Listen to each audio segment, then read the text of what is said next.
少囝化已經是國安危機咯，行政院提出新的方案，要讓媽媽會當加領生育補助，生一胎會當領10萬塊，39歲以下做試管阿嬰仔補助嘛要提高到15萬，按算2026年開始實施。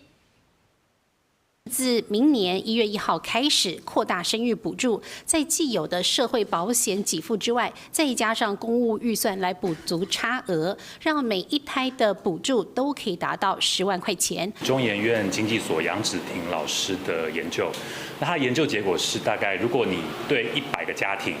都發1000萬的話，其中有25個家庭會願意多生一胎。 所以他認為，大概只用現金補助來催生的效果，那個現金的門檻至少要高於1000萬。